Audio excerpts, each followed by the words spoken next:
nshuti bagenzi muriko muratwumviriza iyi ni radio PSFM ejo ryo gwaruka turi kwigenekezo rya 31 umwaka wa 2025 kaze mu ngingo nkuru zigize amakuru twabateguriye. Umukuru w'igihugu Variso Ndayishimiye yasubiriye kuvuga ko hari indongozi zihamira ubutegetsi ntizifuze no kuvaho mu gihe kiringo caheze. Ibi yabivuze igihe ariko arahumuriza abagumyabanga ko umukuru wabo Ndikuriyo Everiyano akiri muzima. Urunani rw'abashira hamwe haranira agateka kazina muntu Fosk rwaramutse rutanga ihiganiro kubamenyesha amakuru kubijanye n'utunenge twibonekeza mu bijanye n'uburenganzira bwo guturana mu Burundi hamwe n'uburenganzira bw'amatongo y'abanyagihugu, navyo muraza kuvyumva. Kigali mu gihugu cy'u Rwanda hari yagize iminsi ariko harabera inama yava irangira uno munsi, inama yahuje ibipolisi by'ibihugu bihurikiye mu muryango wa EAPECO n'u Burundi burimwo, navyo muravyumva. Aya makuru mukaba mugira muyashikirizwe na jewe Albert Maheke, nkabandiko ndafashwa na Yves Rakoze mu hinga bw'ivyuma. Kaze mwese mwidonito.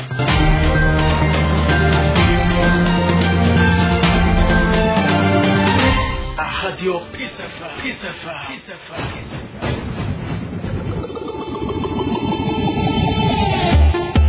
Naho zontuma ko n'inshuro ijana nzoguma nitaba kuko umugambi wacu urigenga nta umanza gusaba uruhusha, ariko nagomba ko ivyo bitari yantumye iyo bituma Isidore numva avuga cane CNDD-FDD nyango arayikunda ushaka kuza yarinjiyeyo jewe tohore umizakodegu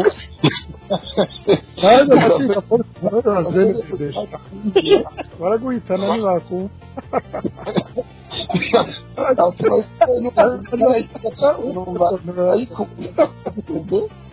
nagomba kangizeresha amakuru yuko ntawahakana kundi ata abantu bicwa kumva zitandukanye, ariko jewe ndemeza ko ata muntu n'umwe apfa azira ubwoko bwiwe. Ivyo vyaramaze kurangira, ariko nubwo bundi bwicaye twifuza yuko bwohagarara.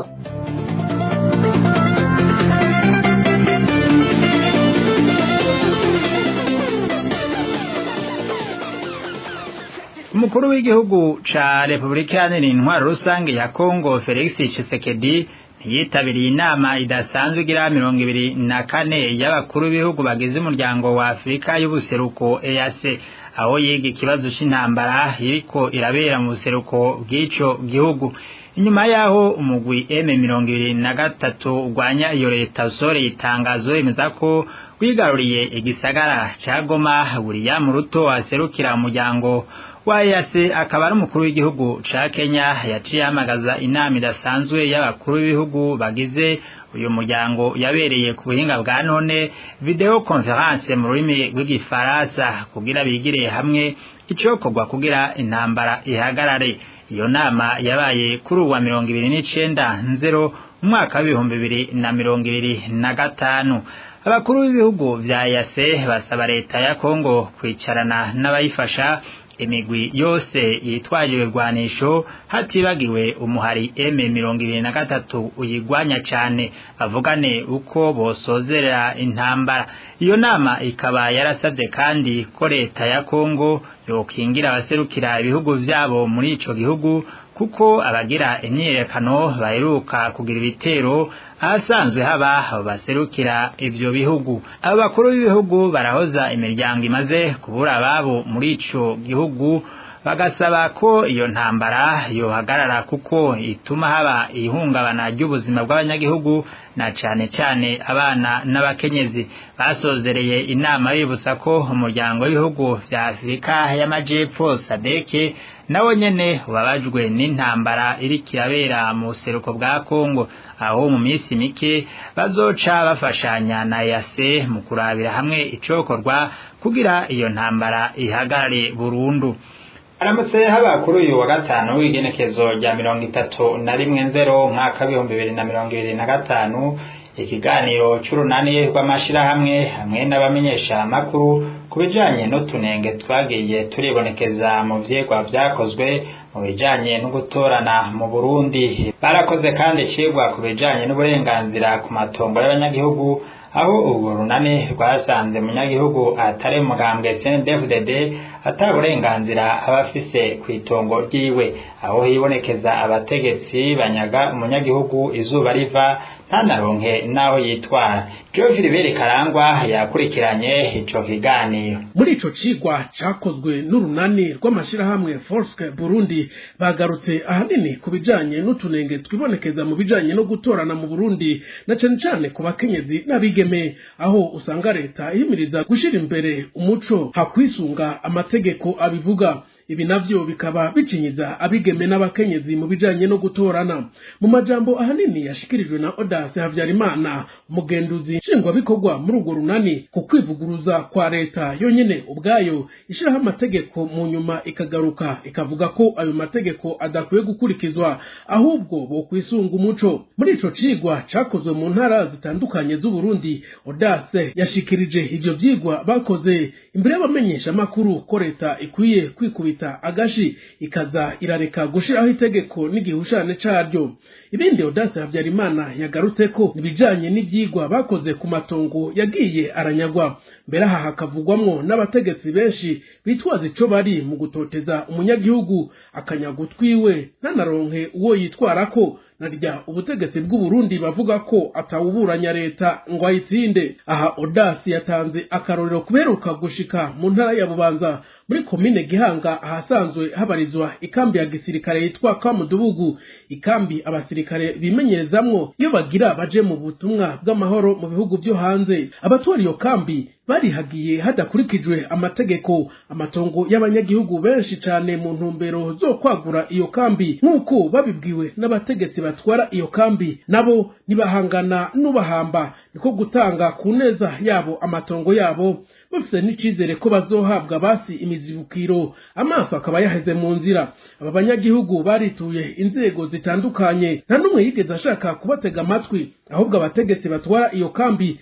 bavuye baca bashira ibirindiro bikomakomeye by'abasirikare bama barekanuye kugira hatagira n'umunyagihugu ahirahira akahonyoza ikirenge. Mu vyigwa vyakozwe na Forske bakaba baramenye ko hari n'abanyagihugu bamaze kuraswa bazira kuja gusarura utwumbati bari bateye, kumbe ntibamenya ko banyazwa amatongo n'ibirimwo. Uretse ko na Forske bakoze ivyigwa ku ngorane nyinshi z'amatongo usanga zigarukamwo abategetsi bakomakomeye mu nzego z'igihugu, bagarutse cane cane hari kirimba c'umukuru w'igihugu Evariste Ndayishimiye cubatse babwirwa ko abafise amatongo bazoca bashumbushwa, mugabo imyaka irenga 10 batagira aho bakika umusa canke uwo batega abiri ngo batunganirizwe. Iki kibazo carashitse mu nzego zidasanzwe z'igihugu, harimo na Ndayishimiye atwara Burundi muri kino gihe hagutunganirizwa baciye batamugasho kiperereza uwaserukiye abishuza twabo. Amezi arenga 5 araheze. Iyi nkuru tukazoyigaruka ko mu makuru yacu yo hanyuma. Geoffrey Karangwa ndagushimire. Ariko tukiri kuri iyi nkuru nyene, ubutungane mw'iterambere rama mbere no muri yambona kazoza y'igihugu ngo ni karara mu ruganda ntibacure.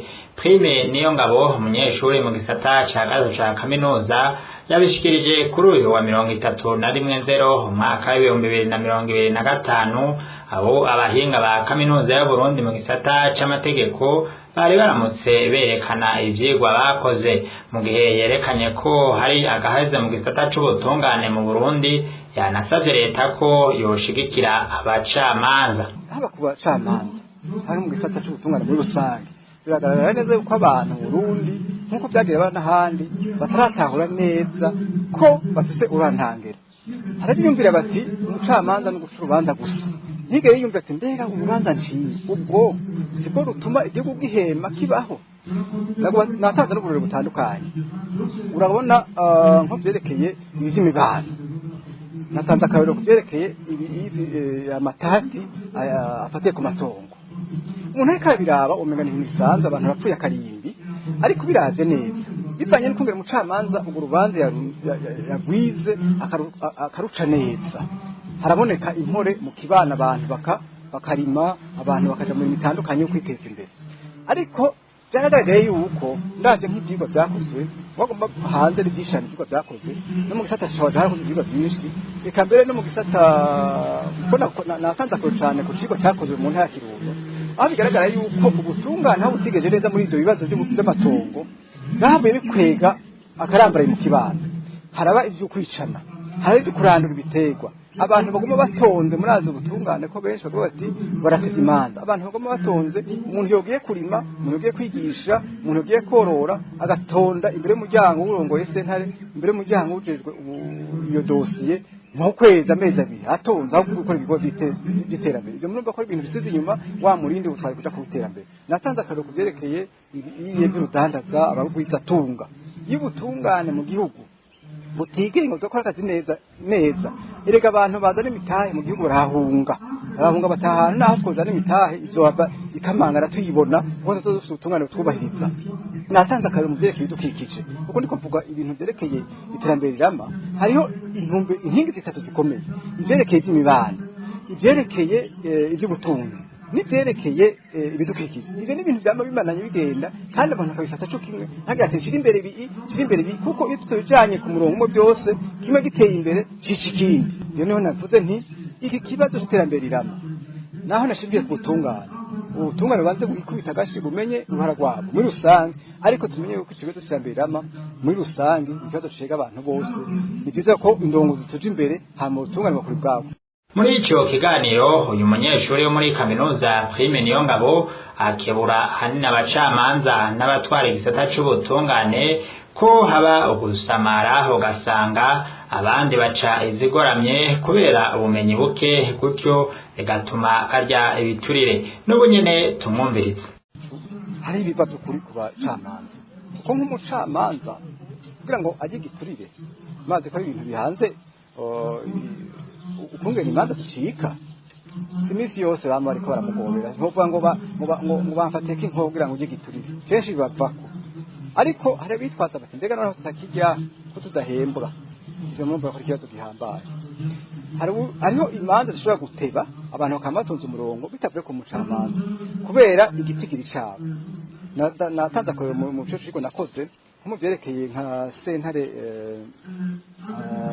y'ubudandaji uravye sentare ngahi Bujumbura mbega murabona yuko abadandaji bose bose ikibazo muri mucankuzo afise ubushobozi byo mwohera kugira ngo aze kwituriye sentare baravuze bati bacamujana kuri sentare y'intara mbega ko yitwa ko ari sentare yiharije iraba ibintu yiharije ubwo ya sentare ihariye aye mucankuzo abariyo barafise ubumenyi bukwiye kira noneho mbega abo bari ngaha muri sentare y'ubudandaji ngaha baye Bujumbura ubwo bafise ubumenyi bukwiye baronka ivyigwa gute ibyo ibintu byinshi kuri bibavako ariko akaba n'ibindi leta ishobora kugira ngo akigoro leta ya muri mbona kazoza yashimikiye by'ukuri kuvyerekeye iby'ubutungane kandi ibintu byiza cyane ariko itegerezwa nabo nyene kugira rero gute kuraba kungene bashikira abacamanza ikababa hafi muri byankenerwa bya misi yose abariko banatanze ni urubanza rushika rukamara nk'imyaka 10 tutagiye mu ngiro n'agahombo kabi cyane mu gihugu ariko kenshi bashobora ati rega twarabuze kungene dushaka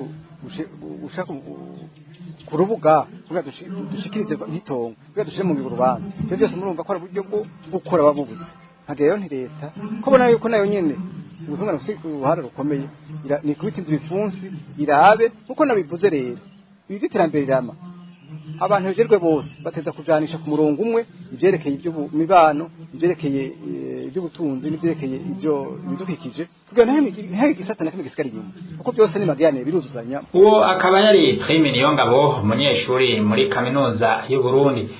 Hari amazi imisi ariko arabera inama ya bose Kigali mu Rwanda, inama yari kirahuza ibipolisi bihurikiye mu muryango wo kurwanya iterabwoba mu karere ka Afrika y'ubuseruko ya PECO. Iyo nama ikaba yasozerewe uno munsi igenekezo rya 31 mu mwaka w'ibihumbi 2025 muri ukwezi kwa nzero. Muri iyo nama kandi hakaba habaye guhererekanya ubuyobozi bw'uyo muryango wahora uramutswe igipolisi cy'u Burundi ubu ukaba ugiye kuramutswa igipolisi cy'u Rwanda. Bimwe mu byahavugiwe mu ntango z'iyo nama hakaba ari ugutsimbataza imigenderanire mu bihugu 14 bigize uwo muryango. Inkuru iramvuye na Jeanne d'Arc Gikundiro.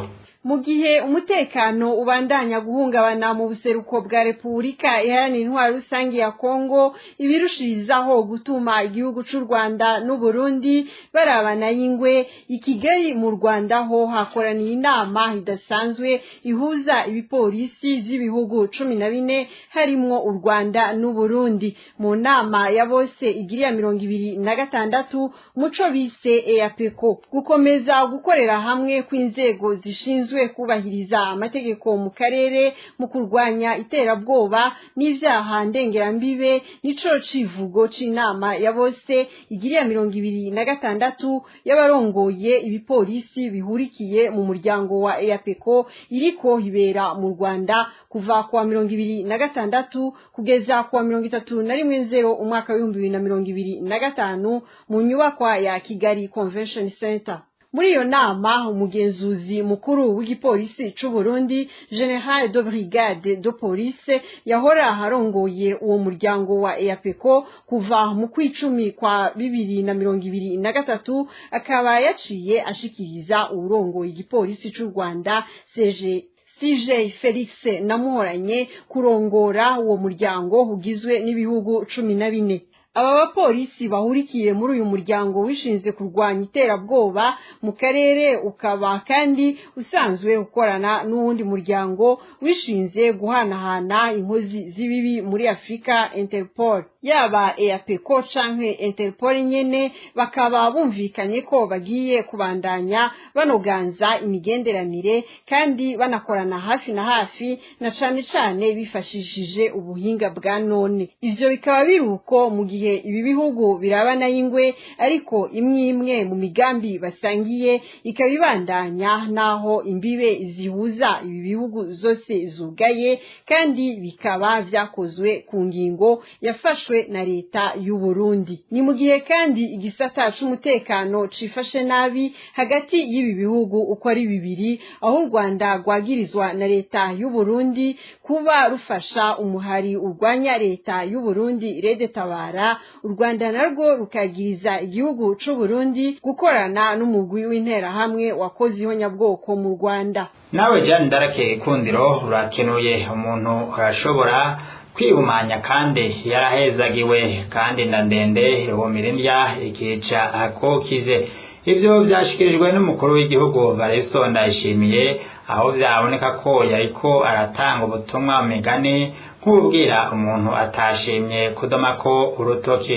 Ibi akaba yabibwiye abagumyabanga amasengesho uwo mugambwe wamutunganya buri wa kane w'ukwezi, aho yanahumurije abagumyabanga ku bijanye n'ubuzima n'amagara ya Ndikuriyo Reveriyano awurongoye ko ariko aratora mitende. Kurikira umukuru w'igihugu Valentin Ndayishimiye. Nagira ndabasabe mwabona ukwezi ingene bigeragezo vyaje umunyamabanga mukuru wacu agakikwa n'amagara, nuko aho muri hose mu miryango mugwe mwibuka gusenga, dusengeranira twirurana, kandi amagara yiwe ariko aragenda neza. Twarabikurikirana, tuguma tubikurikirana kw'isaha, turabona yuko biriko biragenda neza.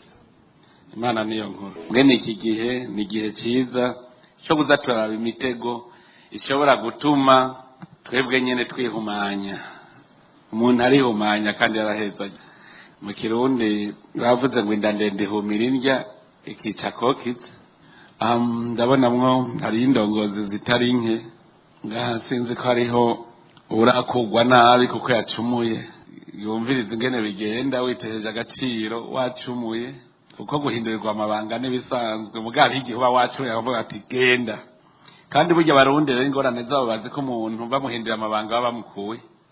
Twe ntakiho kinejereje nko gutera intambwe, aho ugeze hose uvuga uti mvaho duteye intambwe, mvaho duteye intambwe.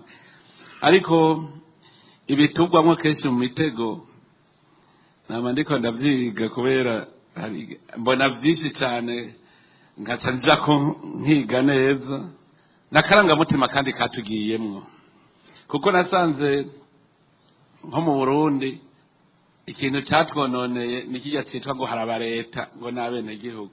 Abareta bazi yuko aribo bicaye ku ntango y'umusa, hakaba n'abandi bari ku ruhande. abo rero bari ku ntango y'umusa abandi bavuga ngo none turamukirwa ryari natwe gusoma ntibigira bumva ko ari ukuja gukora ni ukuja gufata umusa urumva rero nico gituma uhindura amabanga bavuga ngo bamubogoje urumva ariko arasoma tugaca tugira ibihababu vyinshi urumva ushitse kuri wa musi ugaca ushaka gukwega vyose ngo uyimare ibi rero vy'ibiti nivyo bikunda gutuma abantu bata ubwoko ejo imana aramaze gutegurira akakwirandana niba aba naho yavuze kuno musi ariho heza neza utemera imana ntugira n'ivyizigiro uzi yuko naho heza uno musi karabaye urapfuye ninde yabivuze yuko upfa ko imana yavuze ati wewe umwaka uyu nzokugira iki umwaka uyu nzokugira iki umwaka uyu nzokugira iki none ni kuko uzi ko seri imite biheze ngo nibi nyene ngo niyo dernier chance yanje ijya myaka 12 twatakaje y'amagume yadukoze ko burya turaraba inyuma tukabona ikinogo tukaraba imbere tukabona imyaka yaheze hariho abantu rero umva araraba imbere yiwe imyaka yaheze ndapfuye imyaka iraheze ntarose ubuzima ntari y'ubuzima yaraba inyuma ya esheke agataba guta umwikomo kuri rya esheke mu mutwe agacacaganyikirwa yaronka poste yo imana iranyugururiye umutwe utakara kubera ataye umutwe acayorora vyose agaca atajyaca umujyi bugabo nimwamushaka ubumwe icambere no kugira karanga mutima mukavuga muti twebwe insinzi yacu izoba ari uko abene gihugu bose mu Burundi bose abagumya bangana bataragumya banga bose batunze bagatunganirwa niho tuzoba dutsinze icyo umujyi bugabo turashobora kurita kubera akamanyu k'umutima kubera akantu intérêt personnel ntoyi gusa rero mu mitego je nabonye umutego wa mbere kudashimiza ofisi ubwa kabiri umuntu aritesha agaciro imbere y'abantu akurira narakiraze sanga nta muntu ashobora kwiba mu kiya ca leta adaciye kuri mutoya ntibikunda hariho umuntu azagusinyira kugira mwibe umenye yuko ujya muntu watsa amahera arahejeje kukubona ko atacumaze icyo umujyi bugabo buritaye kutizera imana ugati ivyizigiro biri mu bitesha icyo umujyi bugabo rikagenda kurumva yuko utakigira ivyizigiro kandi uzi ko imana yakuremye ubuhemu mugabo rero guta agaciro kubera gutica umujyi bugabo kubera gusa kutiyemera ukabona ibigeragezo imbere yawe ugacuta ubwoko icyo umujyi bugabo riratakara kabisa ntusubire kuba umuntu kubera gusa wase gutena imbere y'ikigeragezo uwo akaba yari Varisto Ndayishimiye arongoye Burundi muri kino gihe mu gihe hamaze iminsi imyidogo myinshi ku bakoresha za ngendanwa zigezweho ko bataronka impuzanzira iyo bashatse kurungikanira amafoto ngo nivyo vyashikiye umukuru w'igihugu c'u Burundi Varisto Ndayishimiye aho yari mu nama yamuhuza n'abandi bakuru b'ibihugu byo mu karere ka EAC hakoreshejwe ubuhinga bwa none bikaba bifatwa ikimenyetso kitabesha ko Uburundi bugeze aho mwasa ashaka mu bisata nka byose by'igihugu inkuru irambuye na Odasi Kabo. Iyi myidogo abarundi bari bamaranye iminsi bidogera amashirahamwe Econet na Limitere ajejwe kudandaza uburyo bwo gutuma tumanako ko ataco ariko arabafasha mu byo guhanahana amajwi canke amafoto hifashishijwe telefone zigezweho izo bita smartphone mu ndimi z'amahanga. Bene kuzikoresha bavuga ko bamaze imisi babura impuzanzira ivyo bita connection bitewe nuko ubushobozi bita internet butuma amatelefone canke amamashini nyabwonko akorana haba irya nino. Ni kibazo catumye abashinga amateka bafatikanije n'umushikiranganje w'intwaro hagati mu gihugu umutekano n'iterambere ry'abanyagihugu bakoranya bene ayo mashiramwe ngo bisobanure kuri ico kibazo mbere bakivugutire umuti bitaba ivyo bagakura meza.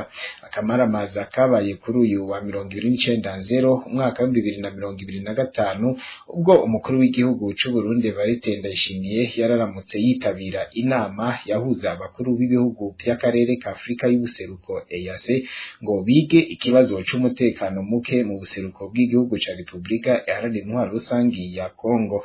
William Ruto arongoye iryo shirahamwe EAC mu kiringo c'uyu mwaka ari nawe yararongoye iyo nama yaremeshejwe hifashishijwe ubuhinga ngurukana bumenyi inyuma yuko abandi bakuru b'ibihugu bari bamaze kugira ico bashikirije. Ibiterasoni byabaye umukuru w'igihugu c'u Burundi nawe ahawe mikrongo agire ico avuze nibwo atanguye kuvuga ijwi ryiwe ryasohoka ritumvikana neza mbere rigira ko ribura burundu. Uwariko afasha umukuru w'igihugu ca Kenya kurongora iyo nama nyuma yo kuguma bahamagara umukuru w'igihugu c'u Burundi ngo aduge kwijambo bikaba iby'ubusa niko uwo yari yegereye William Ruto yamumenyesha ko habaye ikibazo ca connection gutyo umwanya warugenewe Evariste Ndayishimiye uba urarangiye.